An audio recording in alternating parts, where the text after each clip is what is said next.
Hallo Leute, ein neues Video vom Motorradtour und auf Kanal 2 Motorrad Adventure Touring. Herzlich willkommen. Anlass dieses Videos eine ganz banale Sache.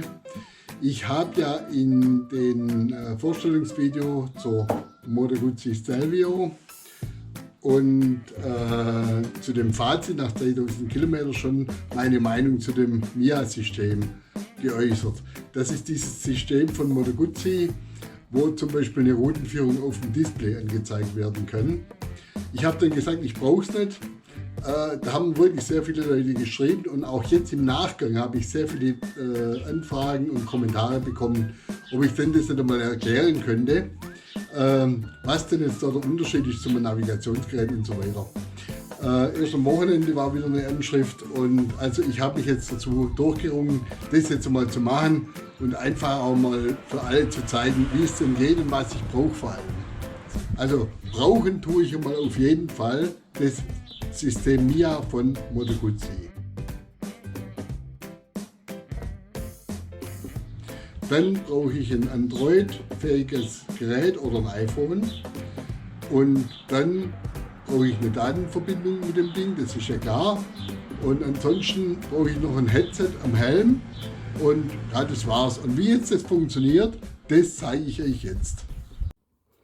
So, was wir also definitiv brauchen, ist mal die Software von Moto Guzzi, die MIA-Software. Und die müssen wir jetzt erstmal auf dem Handy installieren. Das mache ich über den Play Store oder eben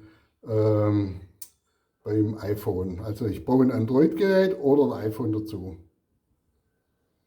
So, das ist also die hier, die zweite. So, und die installiere ich jetzt. So, und jetzt kommt der Anmeldevorgang und die Registrierung. Das müsst ihr halt so machen, wie die das da schreiben, ja? Und dann passt es.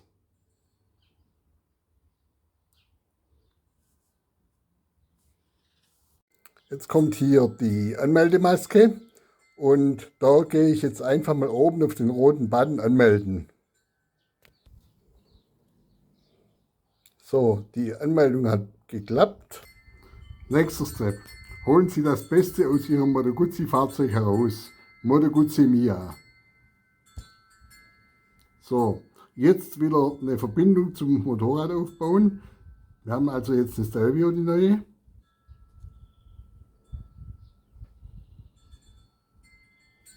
Bestätigen.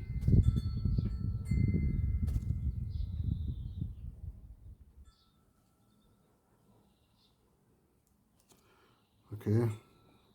Okay.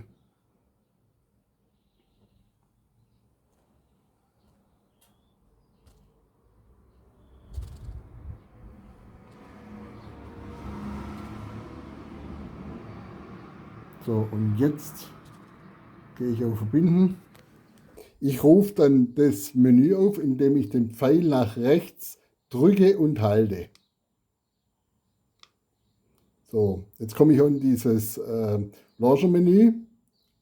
Dann gehe ich weiter auf das Menü Multimedia, bestätige das wieder mit Pfeil nach rechts, gehe auf Gerätepaarung und auf rechts. So, er sucht jetzt das Gerät. Das sind also die Meldungen, die jetzt kommen. Da steht jetzt A51 von Adventure Touring, das ist das Handy. Und zum anderen ist das Zumo XT, wo hier hängt. Das wollen wir nicht verbinden. Und sage, er soll bitte Smartphone verbinden. Gut. Kupplung aktiv. PIN-Eingabe am Handy, 4 mal die 0. So, nächster Step, Kopplung des Headsets. Ich habe hier das Headset von Sena montiert und mit dem kopple ich jetzt das ganze System.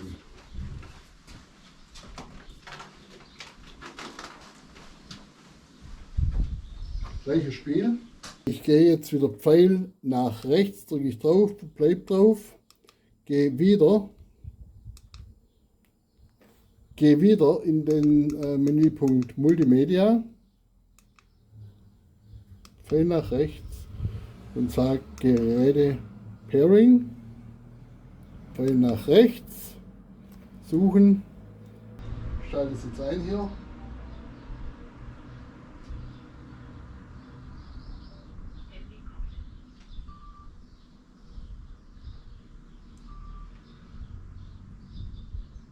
Er hat schon gefunden, das Sena 1010 Evo, das möchte ich nehmen, koppeln, Headset 1.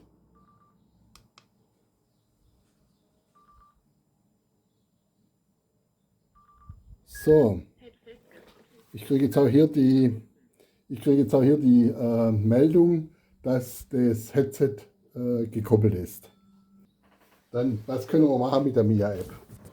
Also zum Beispiel können wir machen Service- und Vertragshändler finden.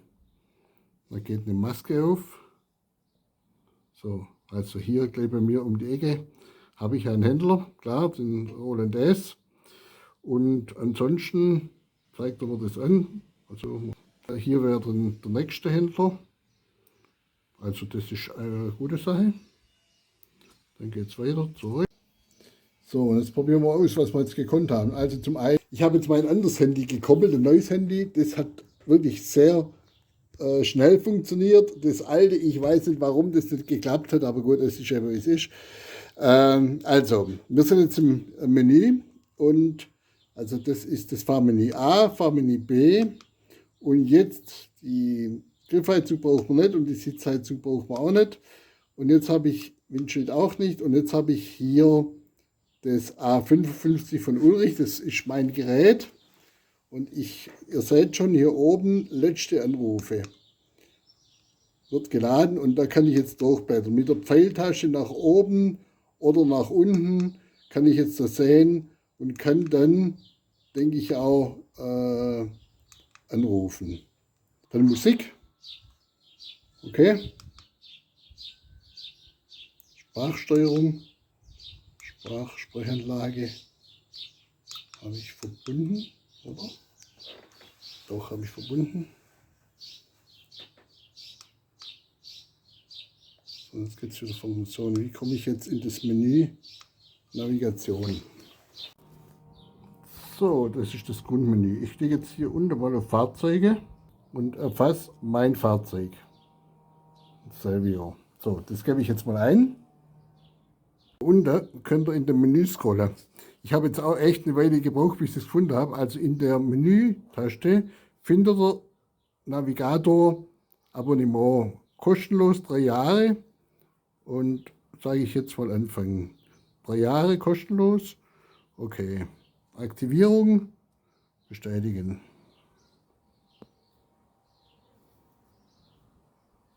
Erledigt. Okay. So, dann hat sich die Maske geändert, wenn ich jetzt reingehe. Ich habe also jetzt hier schon auf der Grundmaske den Punkt Navigationsgerät. Da gehe ich mal drauf.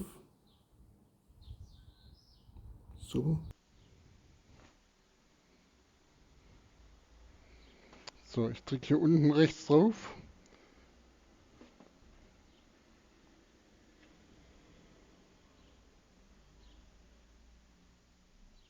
Jawohl. So, jetzt Navigationsgerät. Jetzt gebe ich mal ein Löwenstein. Löwenstein, Platte. Löwenstein, Baden-Württemberg. So. Und gehen. Okay. Und hier drücke ich jetzt die Pfeiltaste nach rechts. Okay. Und jetzt habe ich hier die Navigationsanweisung.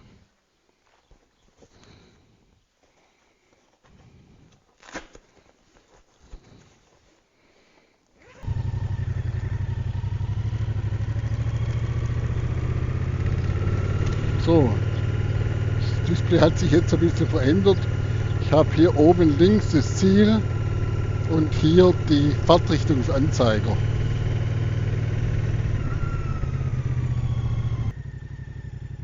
Also, dann schauen wir mal. Das heißt jetzt wieder, wahrscheinlich muss ich das jetzt wieder neu verbinden. Schaue ich mal schon.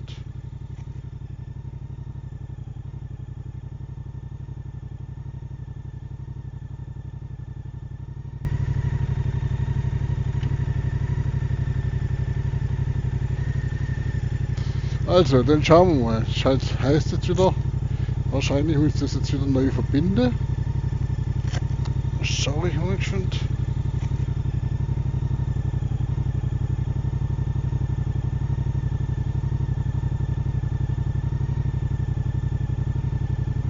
Ja, der hat die Verbindung abgebaut.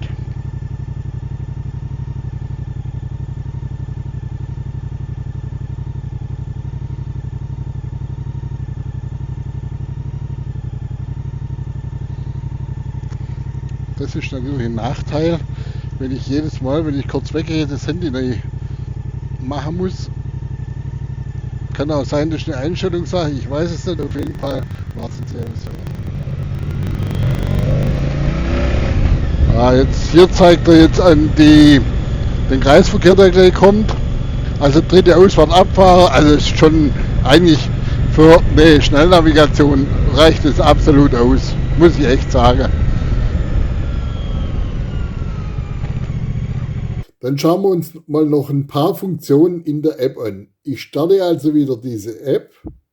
Ups.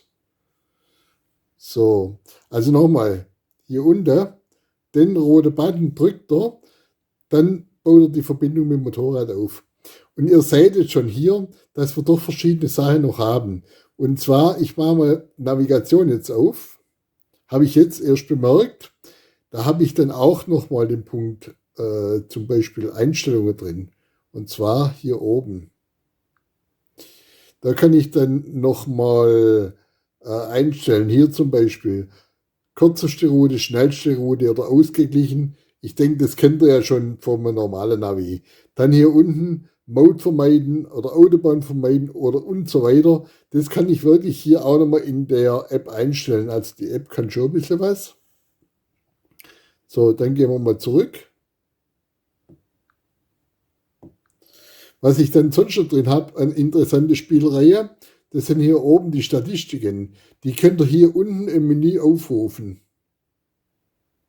So, da können wir gerade mal gucken, und zwar Gesamtstrecke 4478 hat die Guzzi jetzt drauf. Dann heute gefahren, dann nehmen wir mal die zweite, das ist die hier. Da habe ich dann die Wegstrecke drauf, die Zeit drauf, Entfernung, Durchschnittsgeschwindigkeit und so weiter, was ich da auch separat nochmal abrufen kann. Ja? Dann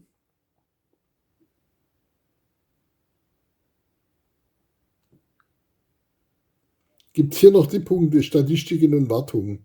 Wartung, nächster Service bei 7522 Kilometer und so weiter. Also da habt ihr auch nochmal die Optionen, ein bisschen was abzurufen. Nice to have. Also, okay. Dann machen wir weiter. Hallo, euer Motorradtourer und Motorrad-Adventure-Touring. Grüßt euch nochmal zur Besprechung von dem Video. Ich möchte kurz ein kleines Fazit ziehen. Ihr seht ja, ich habe schon eine Brille auf, weil mittlerweile lassen auch die Augen beim Lesen ein bisschen nach. Und ja, ich möchte jetzt einfach einmal kurz ein Fazit ziehen zu dem System. Also generell war es so, für mich war es nicht ganz so einfach, die Koppelei von den ganzen Geräten, weil beim Handy, das war mal das erste, war so, ich hatte 2 Handys und habe es dann erst versucht mit meinem alten Handy, das ich normalerweise auch am Motorrad lasse. Da kann ich dann auch die Videosequenzen mitschneiden und so weiter. Und ich hatte keine Chance, das über Bluetooth zu koppeln. Er hat das Handy einfach nicht gefunden. Wobei, das liegt nicht unbedingt am MIA-System, das liegt sicherlich eher am Handy. Das ist schon 2-3 Jahre alt. Nachdem ich mein neues eingestellt hatte, das hat er wirklich sofort erkannt, ich konnte es sofort verbinden. Kein Problem war die Verbindung mit dem Headset. Also da habe ich eingeschaltet und zack war es auf dem Display zum Verbinden, hat super funktioniert. Das ist ja ein Sena-System und bei Sena hat es mit beiden funktioniert. Einmal mit der 10C Pro, mit der 10C Evo und mit der Sena 50C. Habe ich mit allen 3 probiert, da war es übrigens kein Problem, er hat sofort gefunden, super geklappt. Wo ich überhaupt nicht klar kam, war die Bedienung in dem Menü mit zum Beispiel telefonieren oder Musik abspielen und so weiter. Das brauche ich aber auch nicht, weil das nutze ich eigentlich beim Fahren überhaupt nicht. Dann Navigation. Wichtig ist, wenn ihr die Navigation installiert habt, müsst ihr das starten unten rechts mit dem roten Button. Da habe ich auch eine Weile gesucht, bis ich das gefunden habe, wie man das macht. Dann Zieleingabe, alles ganz easy. Dann bin ich gefahren und habe dann gehalten, um einen Brief einzuwerfen. Habe dann bemerkt, oh, die Verbindung ist da weg. Also ich bin vom Motorrad weggelaufen und dann war die Verbindung weg und keine Navigation mehr da. Möglicherweise kann man das auch einstellen in der Software, also in der App. Die Jungs, die das dauernd nutzen, die wissen das vielleicht. Vielleicht könnt ihr das unten in die Kommentare schreiben, dass die anderen das auch wissen. Das wäre echt super. Ja, und dann das Zweite, was natürlich auch aufgestoßen ist, ich lebe hier in einer Ecke Deutschlands. Wir haben eine total beschissene Netzabdeckung. Es funktioniert weder Telekom noch Vodafone durchgängig. Und es passiert immer wieder, dass auch die GPS-Verbindung abbricht.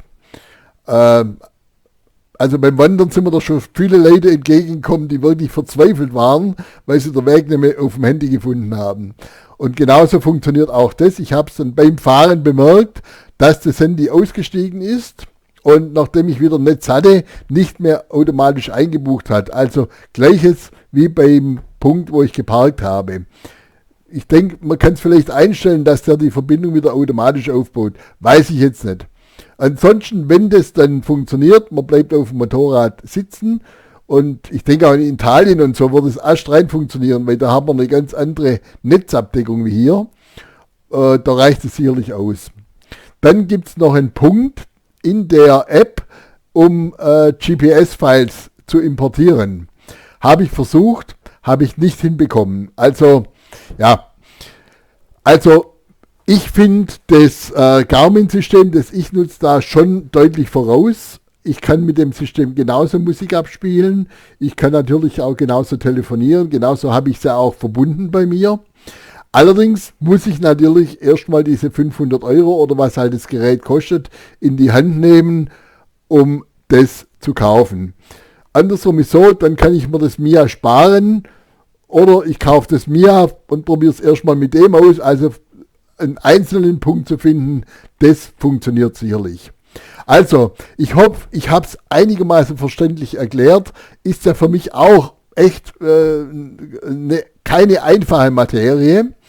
Und wie gesagt, ich finde es relativ kompliziert in der Nutzung, aber gut, da sagt der eine so, der andere so. Je nachdem, wie man es auch gewohnt ist. Also, danke, dass ihr dann angeschaut habt. Ich bin froh, wenn ihr eure Kommentare reinschreibt, wie ihr es erlebt habt. Das wäre super. Und vielleicht sieht man sich mal. Also, bis bald, euer Motorradtour und Adventure Touring auf Kanal 2. Tschüss!